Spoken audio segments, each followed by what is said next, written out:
Israel Gaza మధ్య యుద్ధం October 7th నుండి జరుగుతోంది. ఈ వీడియోలో ఇజ్రాయెల్ వార్ అప్డేట్ ఇస్తా. ఇంకొన్ని రోజుల్లో ఇరాన్ ఇజ్రాయెల్ పైన 1-on-1 యుద్ధం చేయబోతోంది. రానున్న రోజుల్లో రెడ్ సీ సముద్రంలో శవాలు ప్రవహిస్తాయి. ఇరాన్ ఏమంటోంది, అమెరికా నువ్వు పక్కకు తప్పుకో, ఇజ్రాయెల్ పైన దాడి చేస్తా అని ఇరాన్ అంటోంది. దీనికి కౌంటర్గా ఇజ్రాయెల్ డిఫెన్స్ మినిస్టర్ యావ్ గ్యాలంట్ ఏమంటున్నారు, ఇరాన్ నువ్వు ఇన్ని రోజులు హెజ్బుల్లా, హౌతీ వంటి ప్రాక్సీ గ్రూప్స్ ద్వారా యుద్ధం చేశావు, దమ్ముంటే నువ్వు యుద్ధంలో రా, చూసుకుందామని ఇజ్రాయెల్ అంటోంది. ఇప్పటి వరకు ఇరాన్ ఈ యుద్ధంలో డైరెక్ట్గా ఎంట్రీ ఇవ్వలేదు. అంటే డైరెక్ట్గా ఇరాన్ తమ యొక్క సైనికుల్ని యుద్ధ భూమిలో దింపలేదు. ప్రాక్సీ గ్రూప్ అయిన లెబనాన్లో ఉన్న హెజ్బుల్లాను, యెమెన్లో ఉన్న హౌతీ రెబల్స్ను, ఆబ్వియస్గా గాజాలో ఉన్న హమాస్ను యుద్ధంలో వెనక నుండి సపోర్ట్ చేసింది. మాస్టర్ మైండ్ ఇరానే, కానీ గ్రౌండ్లో ఇజ్రాయెల్కు వ్యతిరేకంగా HHను రంగంలో దింపింది. HH అంటే Hamas, Houthi and Hezbollah.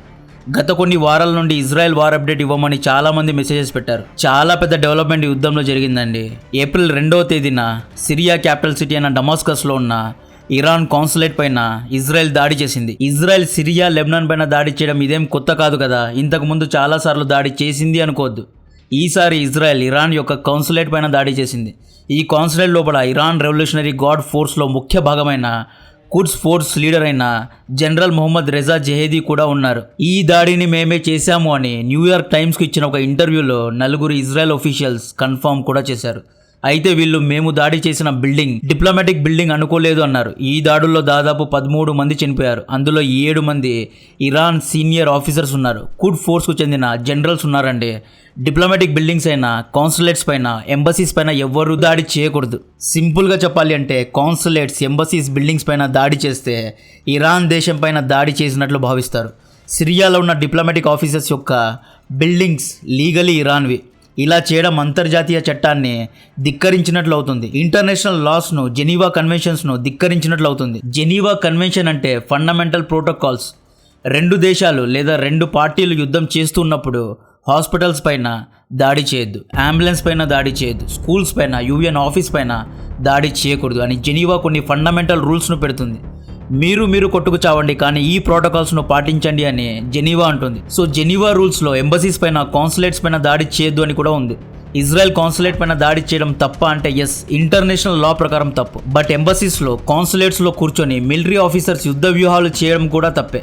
So ఈ దాడి తర్వాత ఇరాన్ ఇజ్రాయెల్ పైన ప్రతీకారం కోసం చూస్తోంది. ఈ ఫోటో చూడండి. మొన్న శుక్రవారం రోజు ఇజ్రాయెల్ దాడిలో మరణించిన 7 మంది ఇరాన్ సీనియర్ ఆఫీసర్స్ యొక్క ఫండ్రల్ తర్వాత ఇరాన్ ప్రజలు ప్రొటెస్ట్ చేస్తున్నారు. అమెరికా ఇజ్రాయెల్ యొక్క ఫ్లాగ్స్ను కాల్చి ఇరాన్ ప్రజలు ప్రొటెస్ట్ చేస్తున్నారు. ఇరాన్ అమెరికాకు ఇలా ఉంది, నువ్వు పక్కకు తప్పుకో, ఇన్ని రోజులు నువ్వు ఇజ్రాయెల్కు సపోర్ట్ చేశావు, నీ అండతో ఇజ్రాయెల్ ఇక్కడి వరకు వచ్చింది, ఇప్పుడు మా జనరల్ను చంపింది, దీనికి ప్రతీకారం మేము తీర్చుకుంటాం. రమాదాన్ తర్వాత ప్లాన్డ్గా హై ఇంటెన్సిటీతో ఇజ్రాయెల్ పైన దాడి చేస్తామని ఇరాన్ అంటోంది. ఇరాన్ బెదిరింపులకు ఇజ్రాయెల్ భయపడుతోందా అంటే లేదు. రాయిటర్స్ ఇచ్చిన రిపోర్ట్ ఆధారంగా ఇజ్రాయెల్ డిఫెన్స్ మినిస్టర్ యావ్ గ్యాలంట్ ఏమన్నారు అంటే, Israel attack enemies wear ever it decides to do so అన్నారు. అంటే ఇజ్రాయెల్ శత్రువులు ఎక్కడున్నా చంపుతాం, అది డమాస్కస్లో ఉన్నా, బీరెట్లో ఉన్నా. ఇప్పటి వరకు ఇరాన్ డైరెక్ట్గా యుద్ధ భూమిలో దిగకుండా తప్పించుకుంటూ తిరిగింది.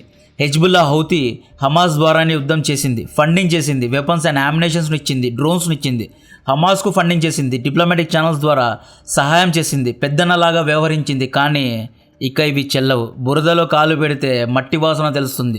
దూరం నుండి మేనేజ్మెంట్ టీం లాగా కూర్చొని ఆడించడం వేరు, ఆటలో దిగి ఆట ఆడడం వేరు. హమాస్, లెబనాన్, హౌతీకు యుద్ధ అనుభవం ఉంది. ఎందుకంటే మంచో చెడో వీళ్ళు డైరెక్ట్గా యుద్ధంలో ఉన్నారు. ఓడిపోయారు, గెలిచారు అనేది పక్కన పెట్టండి, వీళ్ళు యుద్ధంలో ఉన్నారు. ఇరాన్ అలా కాదు. ఇప్పటి వరకు ఇరాన్ డైరెక్ట్గా యుద్ధ భూమిలో దిగలేదు, రణరంగంలో దిగలేదు. ఇజ్రాయెల్ ఏమంటోంది, మేము ఎలాగో మునిగిపోయాం, మాతో పాటు నిన్ను కూడా ముంచేస్తామంటోంది. ఇజ్రాయెల్ ఇరాన్ పైన ఇటువంటి దాడి ఇంతకుముందు చేసిందా అంటే ఎస్, చాలాసార్లే చేసింది. అందులో ముఖ్యమైనది January 3, 2020లో ఇజ్రాయెల్ మరియు యుఎస్ ఫోర్సెస్ కలిసి ఇరాన్ రెవల్యూషనరీ గార్డ్స్ యొక్క కుడ్స్ గ్రూప్కు మెయిన్ హెడ్ అయిన ఖాసిం సులేమానీను బాగ్దాద్ ఎయిర్పోర్ట్లో డ్రోన్స్ సహాయంతో చంపారండి. ఆఫీషియల్గా చంపారు, అందరికీ చెప్పి చంపారు. సులేమానీ అనే వ్యక్తి ఇరాన్లో చాలా ఫేమస్ లీడర్. ఈయన్ని ఇరానీ ప్రజలు దేవుళ్లా చూస్తారు, గాడ్లీ ఫిగర్ లాగా చూస్తారు.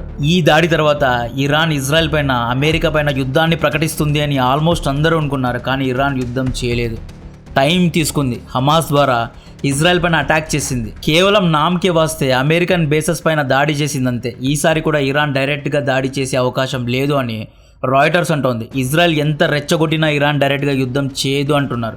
డిప్లొమాట్స్ మరియు అనలిస్టులు ఏమంటున్నారు అంటే ఇరాన్లో ఉన్న క్లెరిక్స్ అంటే ముల్లాలకు ఇరాన్ ఆల్అవుట్ యుద్ధం చేయడం ఇష్టం లేదు అని ఎక్స్పర్ట్స్ అంటున్నారు. ఇరాన్ పైన ఎంత దాడి చేసినా ఇరాన్ యుద్ధంలో దిగదు. ఒకవేళ ఇరాన్ యుద్ధంలో దిగిందా ఇరాన్ ఆర్థిక వ్యవస్థ దెబ్బతింటుంది. ఒకవేళ ఇరాన్ ఇజ్రాయెల్ పైన దాడి చేస్తే ఇజ్రాయెల్ ఊరికే ఉంటుందా? ఇరాన్ యొక్క ఆయిల్ ఫీల్డ్స్ పైన దాడి చేస్తుంది. ఆయిల్ ఎక్స్పోర్ట్ ద్వారా నడిచే ఇరాన్ యొక్క ఆర్థిక వ్యవస్థ దెబ్బతింటుంది. మిడిల్ ఈస్ట్లో ఇరాన్ తమ యొక్క పవర్ను కోల్పోతుంది. అప్పటి యుద్ధాలు వేరు, ప్రెజెంట్ డే యుద్ధాలు వేరండి. ప్రస్తుత యుద్ధాల్లో గెలుపు అనేది రోజులు వారాలు కాదు, కొన్ని ఏళ్ళైనా డిసైడ్ అవ్వదు. రష్యా యుక్రెయిన్ యుద్ధం తెలుగు టీవీ సీరియల్ లాగా కొనసాగుతూనే ఉంది. ప్రస్తుత జియో పొలిటిక్స్లో బ్యాలెన్స్ ఆఫ్ పవర్ కోసం అందరూ చూస్తారు. ఇరాన్కు రష్యా సపోర్ట్ చేస్తే ఆబ్వియస్గా ఇజ్రాయెల్కు అమెరికా సపోర్ట్ చేయాల్సిందే. ఇరాన్ యుద్ధంలో దిగితే భారత్ కూడా నష్టపోతుంది. చాబహార్ పనులు ఆగిపోతాయి. సౌదీ అరేబియాకు కావాల్సింది ఇరాన్ యుద్ధంలో దిగడమే. ఇరాన్ యుద్ధంలో దూరి ఆర్థికంగా కృంగిపోతే మిడిల్ ఈస్ట్లో మకుటం లేని మహారాజులాగా సౌదీ ఏలుతుంది. కాబట్టి సౌదీకి ఇరాన్ యుద్ధంలో ఇరుక్కోవడమే కావాలి. ఇజ్రాయెల్ వార్ అప్డేట్ దగ్గరకు వస్తే యుద్ధం జరిగి దాదాపు 6 నెలలు అవుతోంది. ఇప్పటి వరకు దాదాపు 33,000 మంది గాజా ప్రజలు తమ ప్రాణాలు కోల్పోయారు. ఇందులో 40% మంది ఆడవారు, చిన్నపిల్లలే ఉన్నారు. ఇప్పటి వరకు 70,000 మంది గాయపడ్డారు. రాయిటర్స్ పబ్లిష్ చేసిన ఒక ఆర్టికల్ ఆధారంగా ఇప్పటి వరకు 13,000 మంది హమాస్ సభ్యులను ఇజ్రాయెల్ ఆర్మీ చంపడం జరిగింది. ఇజ్రాయెల్ సైనికులు కూడా వందల్లో ప్రాణాలు కోల్పోయారు. యుద్ధం వల్ల మరణించడం కంటే ఆకలితో ఫెమైన్ ద్వారా చాలామంది చనిపోయారు. ఇప్పటి వరకు దాదాపు 100 మంది ఇజ్రాయలీ హాస్టేజెస్ను హమాస్ అప్పగించింది. ఇంకా దాదాపు 134 మంది హాస్టేజెస్ ఇంకా హమాస్ కంట్రోల్లోనే, హమాస్ అండర్లోనే ఉన్నారు. నవంబర్ 2023లో ఇజ్రాయెల్ సైన్యం గాజా ప్రజలను అంటే నార్త్ గాజా ప్రజలను సౌత్ గాజా వైపు వెళ్ళమని చెప్పింది. నార్త్ గాజా మొత్తం ఇజ్రాయెల్ సైన్యం హమాస్ యొక్క రిసోర్సెస్ను ధ్వంసం చేసింది. హమాస్ యొక్క కమ్యూనికేషన్ నెట్వర్క్స్ను, కమాండింగ్ ఆఫీసర్స్ను ధ్వంసం చేయడం జరిగింది. ఇప్పుడు ఇజ్రాయెల్ సౌత్ గాజా వైపు వచ్చింది. సౌత్ గాజాలో ప్రస్తుతం ఆపరేషన్స్ జరుగుతున్నాయి. ప్రస్తుతం అంటే ప్రెజెంట్ డేలో రఫాలో, ఖాన్ యూనిస్లో ఇజ్రాయెల్ సైన్యం ఆపరేషన్స్ను జరుపుతోంది, దాడులు చేస్తోంది. గాజా యొక్క అన్ని చెక్ పాయింట్స్ ఇజ్రాయెల్ సైన్యం కంట్రోల్లో ఉన్నాయి. గాజాకు ఎవరు రావాలన్నా, ఎవరు బయటికి వెళ్ళాలి అన్నా ఇజ్రాయెల్ సైనికుల కనుసన్నల్లో జరుగుతున్నాయి. ప్రస్తుతం మొత్తం గాజా ఇజ్రాయెల్ కంట్రోల్లో ఉందండి. టనల్స్లో ఉన్న హమాస్, ఇజ్రాయెల్ సైనికుల మధ్య ప్రతిరోజు ప్రతిదాడులు జరుగుతున్నాయి. హమాస్ రీగ్రూప్ అయ్యారు, స్ట్రాంగ్ అయ్యారు. హమాస్ ప్రతిదాడి చాలా స్ట్రాంగ్గా చేస్తున్నారు. ఇక్కడ గాజా పై భాగం మొత్తం ఇజ్రాయెల్ కంట్రోల్లో ఉంది. కానీ గాజా కింద భాగం మొత్తం అంటే టనల్స్ నెట్వర్క్ మొత్తం దాదాపు అన్ని మెయిన్ టనల్ నెట్వర్క్స్ హమాస్ కంట్రోల్లోనే ఉన్నాయి. హమాస్ ఇంకా టనల్స్లో దాక్కునే ఉంది. హాస్టేజ్ టనల్స్లో ఉన్నారా, యమన్లో ఉన్నారా, లెబనాన్లో ఉన్నారా, లేదా ఈజిప్ట్లో ఉన్నారా అనే విషయాలు ఎవ్వరికీ తెలియవు. నవంబర్లో ఇజ్రాయెల్ హమాస్ మధ్య నెగోషియేషన్ జరిగాయి. అప్పట్లో 50 మంది హాస్టేజెస్ను వదిలేశారు. ఆ తర్వాత నుండి ఇజ్రాయెల్ హమాస్ మధ్య ఎటువంటి నెగోషియేషన్స్ జరగలేదు. గాజాలో ఉన్న ప్రజలు food and water and medical supplies అందివ్వడానికి ఇజ్రాయెల్ అనుమతిస్తోంది.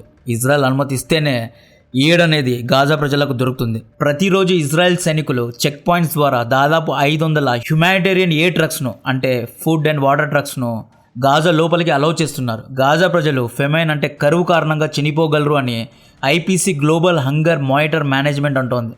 ఫెమైన్ 3 స్టేజ్లో ఉంటుంది. ఫస్ట్ స్టేజ్ అనేది shortage of food, second stage అనేది మాల్ న్యూట్రిషన్, థర్డ్ స్టేజ్ వచ్చిందా డిసీజెస్ కారణంగా, జబ్బుల కారణంగా పెద్ద మొత్తంలో ప్రజలు చనిపోతారు, మాస్ డెత్ జరుగుతాయి. ఐపీసీ ఏమంటోంది, గాజా ప్రజలు ఫస్ట్ అండ్ సెకండ్ స్టేజెస్ దాటిపోయారు, ఇక మిగిలింది థర్డ్ స్టేజే. సరైన ఎయిడ్ అందకపోతే, పెద్ద మొత్తంలో ఫుడ్ అండ్ వాటర్ అందకపోతే, జబ్బుల కారణంగా, ఫెమైన్ కారణంగా పెద్ద మొత్తంలో గాజా ప్రజలు ఒకేసారి చనిపోతారు అని ఐపీసీ అంటోంది. రాయిటర్స్ పబ్లిష్ చేసిన ఆర్టికల్ ఆధారంగా రఫాలో ఉన్న కొంతమంది రెసిడెంట్స్ తమ పిల్లలకు ఫుడ్ లేక ఉడికించిన ఆకులు తినిపిస్తున్నారు. మాల్ న్యూట్రిషన్ కారణంగా గాజా ప్రజలు చనిపోతున్నారని ప్రచురించడం జరిగింది. కానీ ఇజ్రాయెల్ ఏమంటోంది, ఐపీసీ రిపోర్ట్ మెథడాలజీ కరెక్ట్ గా లేదు, గాజాలో ఎవ్వరికి ఫుడ్ షార్టేజ్ లేదు అని ఇజ్రాయెల్ అంటోంది. ఇజ్రాయెల్ రాజకీయాల దగ్గరికి వస్తే బెంజమిన్ నేతన్యాహు ప్రభుత్వానికి వ్యతిరేకంగా వేలల్లో ప్రజలు నిన్న అంటే సాటర్డే రోజు రోడ్ల మీదకి వచ్చి ప్రొటెస్ట్ చేస్తున్నారు. ఎందుకు ప్రొటెస్ట్ చేస్తున్నారు అంటే నేతన్యాహు దిగిపోవాలి, ఇజ్రాయెల్లో మళ్ళీ ఎర్లీ ఎలక్షన్స్ జరగాలి అని ప్రొటెస్ట్ చేస్తున్నారు. నేతన్యాహు కారణంగానే గాజాలో యుద్ధం జరుగుతోంది. నేతన్యాహు కారణంగానే ఈ యుద్ధం ఇన్ని రోజులు కొనసాగుతుంది. నేతన్యాహు కారణంగానే ఇప్పుడు ఇరాన్, సిరియా కూడా యుద్ధంలో దూరుతున్నారు. నేతన్యాహు ఫెయిల్ అయ్యాడు అని ప్రజలు ప్రొటెస్ట్ చేస్తున్నారు. ఈ ప్రొటెస్ట్ లో ఇజ్రాయెల్ అపోజిషన్ లీడర్ అయిన యార్ లాపిడ్ కూడా ఉన్నారు. ఈ ప్రొటెస్ట్ లో హమాస్ దగ్గర బందీలుగా ఉన్న హాస్టేజ్ యొక్క ఫ్యామిలీ మెంబర్స్ కూడా ఉన్నారు. హాస్టేజ్ ఫ్యామిలీ మెంబర్స్ ఏమంటున్నారు, ఇంకా ఎన్ని రోజులు మా ఫ్యామిలీ మెంబర్స్ హమాస్ దగ్గర ఉంటారు, మీరు ఎందుకు నెగోషియేషన్స్ చేయడం లేదు, ఎందుకు హాస్టేజ్ను తిరిగి తీసుకురావడం లేదు అని ఫ్యామిలీ మెంబర్స్ అంటున్నారండి. హాస్టేజ్ను విడిపించడంలో నేతన్యాహు ఫెయిల్ అయ్యారు అంటున్నారు. నేతన్యాహు దిగిపోవాలి, ఎర్లీ ఎలక్షన్స్ రావాలి అంటున్నారు. లాస్ట్ ఇయర్ హమాస్ ఇజ్రాయెల్ పైన అటాక్ చేయకముందు, అంటే కొన్ని వారాల ముందు, సెప్టెంబర్ నెల అనుకుంటా, ఆ టైంలో నేతన్యాహుకు వ్యతిరేకంగా పెద్ద మొత్తంలో ప్రజలు ఇలాంటి ప్రొటెస్టే చేశారు. దీని గురించి డీటెయిల్ వీడియో మన ఛానల్లో ఆల్రెడీ ఉంది.